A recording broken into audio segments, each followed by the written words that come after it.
Well, good day to you. It is May the 30th, and I hope you're having a wonderful day wherever you happen to be, and even whenever you're listening to this video. My name is Gary Willing. I want to welcome you to Search for Signs and point out if you're new, remind you again if you've heard these videos before, that the best thing to do if you want to know more about who and what Maitreya is, about his priorities, even if you want to see if there's any truth to this, is to read more about him.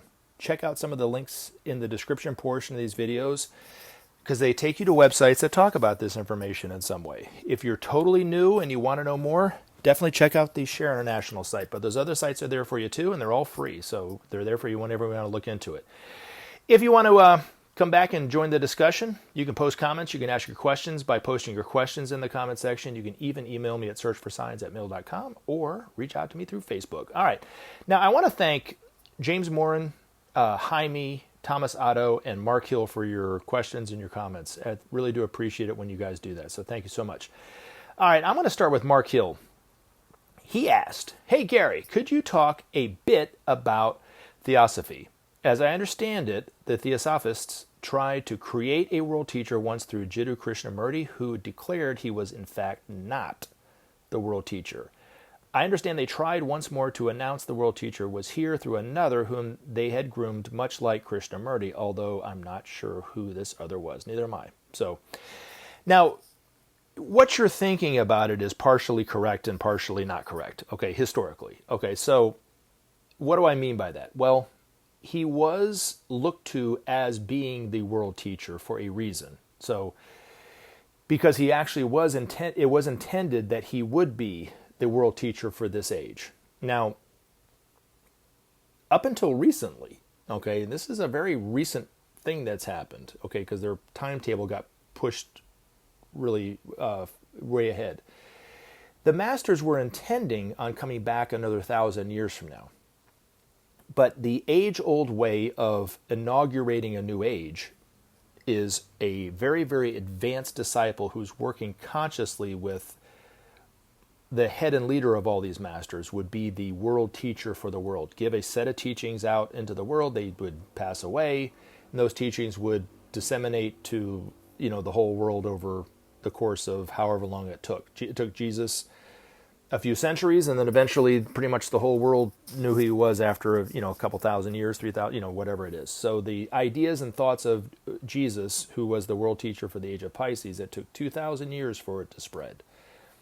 But that was because these masters did not teach humanity directly like they did over 100,000 years ago. They worked indirectly through one of their disciples. It's just that whoever was the world teacher as a disciple, like Jesus, was a very, very advanced disciple.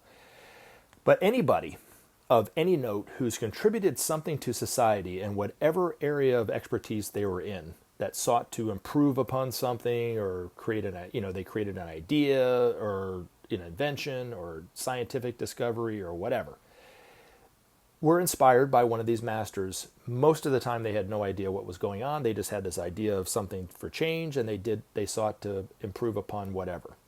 And then other times they had the idea and they turned around and used it for themselves because they're selfish, in that kind of way, because we're all selfish, really. But disciples like Jesus, Krishna, Rama, Mithra, Zoroaster, Hercules, the Prince Gautama were, head and shoulders above most disciples. And they were trained by whoever the head and leader of the hierarchy was at that time to be the world leader, or the world teacher, not world leader, the world teacher for that age. Krishnamurti was being groomed by Maitreya to be the world teacher for this age, because like I said, the masters were planning on coming back in another 1,000 years. Now, what changed? Okay, so what changed was two things. The Axis powers were defeated. They weren't totally, the Axis powers themselves, but the energy behind the Axis powers was also defeated, but not destroyed. It's a nefarious energy that is emanating from the lords of materiality. People who look for the Antichrist are fail to realize that the Antichrist is an energy, and it was released through the Axis powers during World War I and World War II. When the Allies defeated them, that energy wasn't destroyed, but their hold on humanity was diminished enough to where the masters could come back into the world. And then the other thing that was very pressing, that created a great sense of urgency, was these masters actually started to see as a reality, as a real future, we could destroy ourselves because we developed the atomic bomb. And there was a Cold War that happened. So that's really what drove them to enter the world really when humanity really wasn't quite ready for them to come back into the everyday world. So, but Maitreya made the announcement through Alice Bailey that he would come back in June of 1945, that at some point, far sooner than most people would expect, he would come back.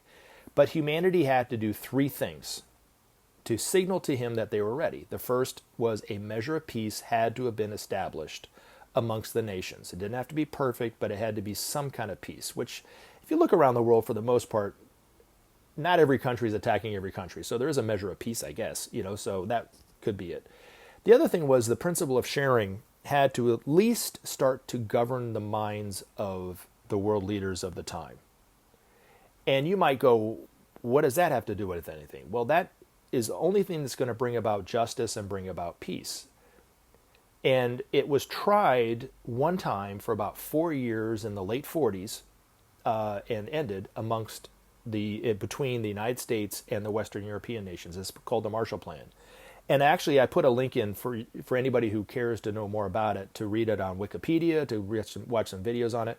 Now, they don't look at it from this perspective. They're just talking about it historically. But it was, according to the masters, the only time that the principle of sharing ever took place. And it happened for 4 years. And every nation that participated in it, whether it was the United States, Britain, France, Germany, Italy, I guess Spain and Portugal and some of the other Western European nations, there's a whole list of them. I can't list them off on the top of my head right now. Every one of those nations, at some point throughout their history, was at war with one of the other nations. And since then, not one of those nations has attacked one another. Now, I'm not saying it's going to go on forever. I think we do have to establish the principle of sharing it globally, but as of the recording of this video, none of those nations have attacked one another. Germany never tried to reestablish themselves as a global powerhouse. France never attacked Germany, never attacked England, although they had been at war with one another previously. England and the United States never attacked one another. We trust those nations better than those nations, and those nations trust us better than any other nations on the planet. And it was all due to the Marshall Plan. So that was the other thing. And then the third thing that was, he said, needed to take place. I got to be honest with you, I really don't see this, but I guess the Lord of Love saw it, so I guess it's enough. You know what I'm saying? He sees the good in everybody anyway. But the political parties around the world, in the United States and other countries, had to start putting their house in order and cleaning up some of the corruption. Those three things had to happen. Apparently they happened enough to where Maitreya was able to go back into the everyday world, and he did that on July 19th, 1977. He entered London far sooner than anybody ever expected, and just as he predicted in the Bible, in an hour when you least expect it, like a thief in the night. So that's how he did it. So, but to get back to the Krishnamurti question, okay, he was being trained by Maitreya. He knew who Maitreya was. He referred to the training as the process, and the overshadowing process that Maitreya gave him apparently gave him severe migraines. And he talked about it a little bit, but he never mentioned why. But he called it the process. And he probably knew that he was no longer being trained for that role because of the reasons that I just explained. But he was very conscious of who and what Maitreya was. The Theosophical Societies using him as their world teacher perhaps was more of an organizational thing. Now, the other thing too about Krishnamurti, and you'd have to really listen to his videos. There's a link in the description if you're interested. According to Maitreya himself, Krishnamurti is a perfect example of his teachings: honesty of mind, sincerity of spirit, and detachment. When Maitreya says he does not desire followers or devotees, Krishnamurti is the same way. So he wasn't, didn't have a lot of ambition in terms of heading up an organization that could be this international organization. Everybody sees him as the world teacher. So when he said he's not the world teacher, he was speaking the truth. But he was also showing that he's detached from that what most people would be very attached to: admiration, power, influence, those kind of things. He had no desire for any of that because he truly lived as Maitreya wants us all to live, with honesty of mind, sincerity of spirit, and detachment. And if you don't understand what I'm talking about, Read more about it on the Share International site, and then watch some Krishnamurti videos, and you'll be blown away about how he is demonstrating that. And every time he gives talks, every time he would speak to somebody or be interviewed by somebody, he's using those. That's who he is. That's who we all should be. He's a fine example of it for sure. Now, the other thing too is, I had been in the presence of Benjamin Creme when he was being overshadowed by Maitreya. And I have to say that there were times when I knew it was Ben, time that I knew when his master was overshadowing him, and there was times when you could tell, and I know other people who've seen this could say the same thing. You could tell when he was being overshadowed by Maitreya, his facial expression and everything changed. His posture changed. And if you watch some videos, and they have to be his lectures that he's giving in front of a large audience, he actually looks like Ben when Ben was being overshadowed by Maitreya. It's uncanny, even though they look like two different people.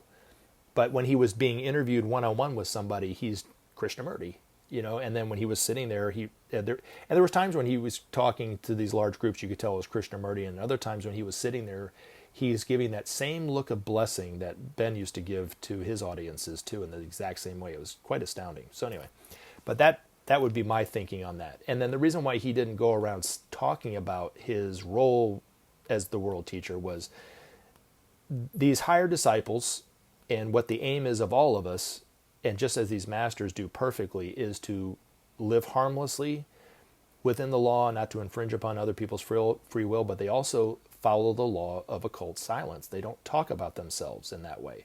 If it's not necessary to say it, if it doesn't help the other person, they don't say it.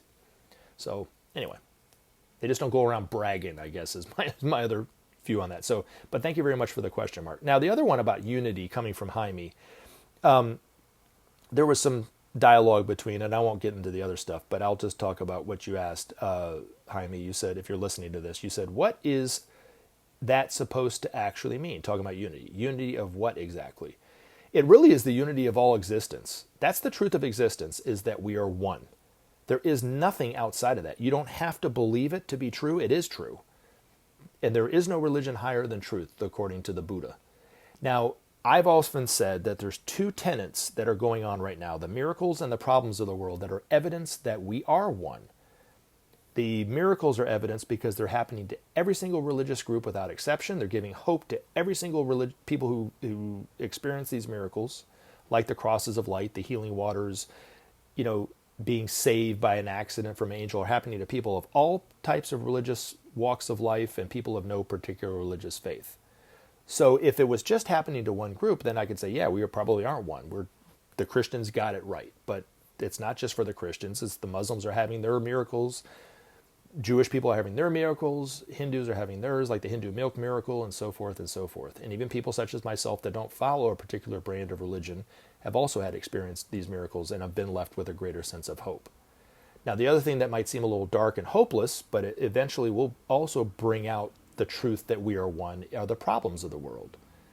The environment is and the problems of the environment, the pollution, is affecting every single person on this planet. It doesn't matter where you live, how much money is in your bank account, how many friends you have, what the color of your skin is, or what language you speak, or what religion you practice. It does not matter. We are all being affected by this environmental crisis. We're all to blame in some degree for it. It doesn't matter who you are.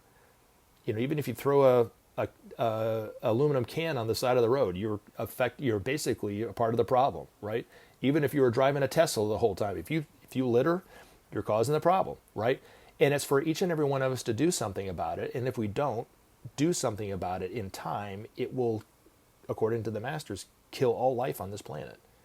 Same thing with not bringing about justice through sharing. We all have something to do about this. We all have a part to play in the transformation and the restoration and the saving of our world. And if we don't,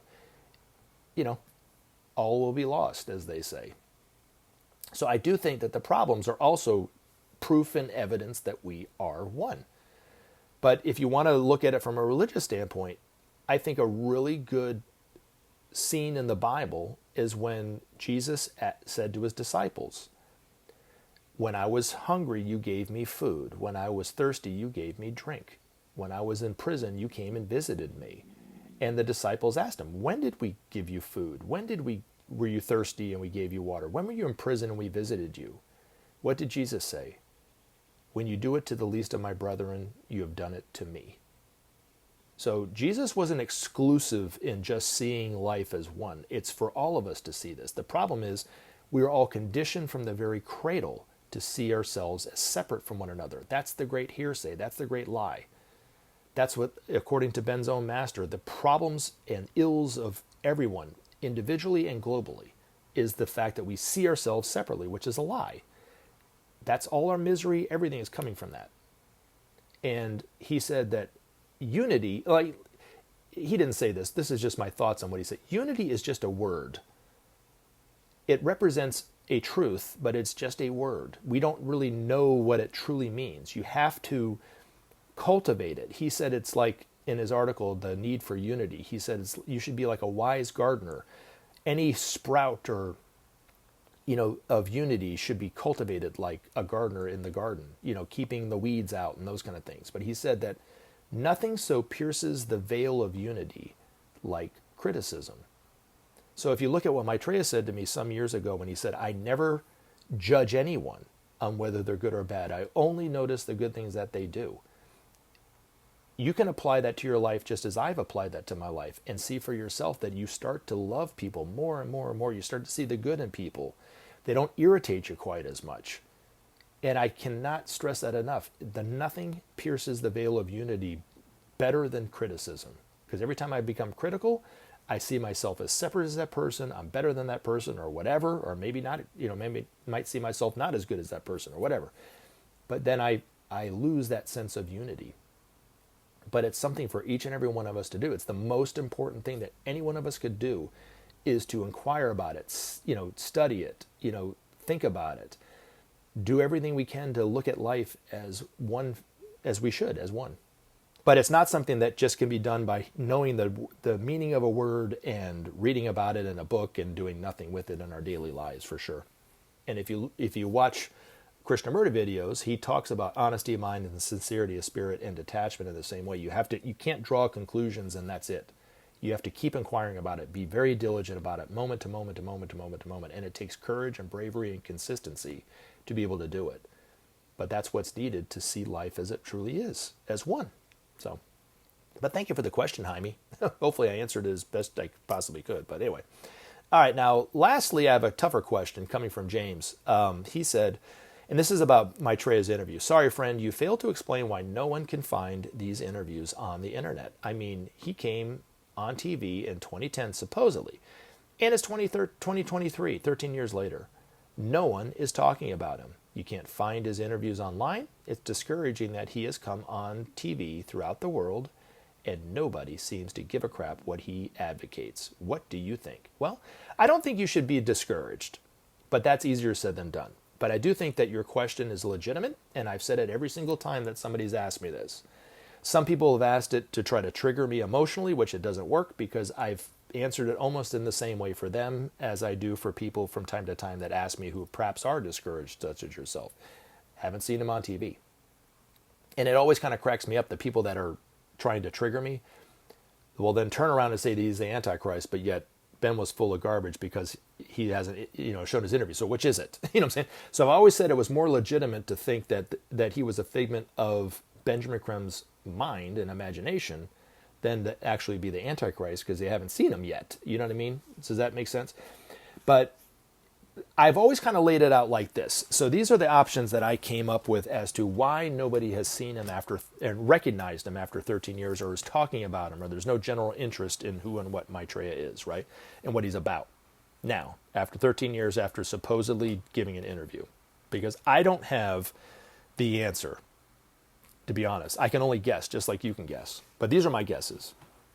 1, Benjamin Creme is delusional.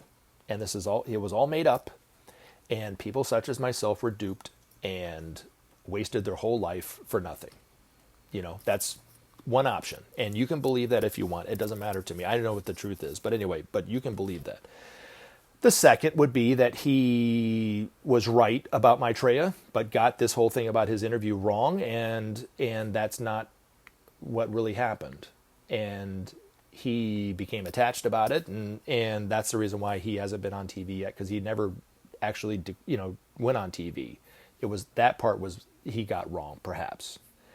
I don't think that's true, but that's just throwing it out there as an option. The other one is Ben was a grifter. He knew he was lying, he was deceiving people, and he was trying to make as much money off of it as he could for whatever reason. So even though he lost money as a painter, he was making more money as a painter. He didn't make money. He claimed he didn't make any money off of his books or anything. I know for myself, the times that I saw him in lectures, he never got any money from me. So if he was a grifter, he sucked. But anyway, and then the other option, the last option is that what you and I and other people were expecting to happen didn't happen, because it was just that, our expectations. But if you look at how slow the process has been, from even looking at Jesus' life 2,000 years ago, being the first perfect manifestation of love in humanity, giving his teachings out in the way that he did. 2,000 years from now, are we living true to what Jesus said as a people? Are we totally going in the wrong direction? We're totally distracted as a world, to the point where, I always bring this up to myself. I always think about this, that we have two probable presidential candidates, Biden and Trump, right? The one is not in power right now, but yet has a tremendous voice. And what is his voice about? It's not about justice. It's not about what's bettering the people. It's about what name should he call Ron DeSantis? Rob DeSantimonious or Johnny Meatball? Which one do you like better? This is his thing. This is what he's been truthing, And he's not going to call Hillary Clinton crooked Hillary Clinton anymore. He's going to call Biden crooked Hillary Clinton. And everyone kind of claps on his side, goes, yay, that's great. But he's not doing anything for the people. And then Biden has done little to nothing since he's been in office. And yet the rights of the people are still getting eroded away by whatever, by the judicial courts or whatever. And Congress is in gridlock, and they're fighting back and forth. And they keep saying the other side is worse and evil, and the other side is fascist and communist and socialist. I mean, they just go back and forth, and nothing's getting done. And they're all beholden to the corporations that donate to them. So that's the world that we live in. And I'll give you three prime. That's one example, but I'll give you two other examples. Right, 9/11 happened. Right, 2001. The world stopped because 3,500 people died in a horrific tragedy, but yet more people died of hunger that day than the 3,500 people that died at the Trade Center and in Pennsylvania and at the Pentagon. More people died, like tens of more people died, and nobody said a word about it. If I've Googled Jeff Bezos's yacht a year ago, and he still shows up in my Google feed, and I've tried to delete it off. I've tried to say I'm not interested in Jeff Bezos, and yet he keeps coming up and up and up and up and up. And I've Googled hunger statistics. Do you think that keeps showing up in my feed? It does not, right? So it's as much of the people's fault, but it's also the representatives, our media, the government's fault too, for not getting anything done. So what does Maitreya have to work with? The only thing he has to do is just start to speak to people. Do you think he could just lay it all out there for everybody one time and we'd all get it and follow? I mean, that's what I was expecting it to happen, to be honest. That he would speak on TV one time, there'd be this huge interest, and in less than a year, the day of declaration happened, all the changes would happen, there'd be justice and peace, and everybody would be happy. That's what I was expecting. That was my expectation. It didn't happen. But if you look at the world, what's the world we got? Right? So anyway, and then the other example would be, the economic divisions and the political divisions that we see, are an issue. And the masters have to contend with that. Ben's master talked about that they can't go too far to the left, can't go too far to the right. They got to keep it center and equal, but yet we got to be divided, because that's the only thing that's going to give humanity a choice. Do we keep doing what we're doing, or do we not? And then, if we keep doing what we're doing, it's going to take us right off a cliff. And if we don't, and we change our ways and we try the principle of sharing, that will give us a future. But if you look at it too, the reason why the Share International people aren't talking about it if they've seen any interviews is because they were told by Ben not to. That could be part of it. Not saying that they could ever keep a secret, because I don't think anybody can, really. The other thing is that even for me personally, talking with people who know about this information. Hey, you want to come on my show? I talk about this all the time. Only a handful of people have taken me up on it. Most people say, yeah, okay, then nothing, or they'll outright tell me no. And there's nothing wrong with it. I'm not blaming. I'm just saying a lot of people don't like to talk about it. And then if you look at like the times that I saw Maitreya in my own life before I knew anything about Maitreya, they were wonderful experiences. The time I saw him in school when I was about 8, he came up to me and gave me this huge hug in front of all my class. They all laughed at me at the time. I was totally embarrassed, but looking back on it, it was incredible.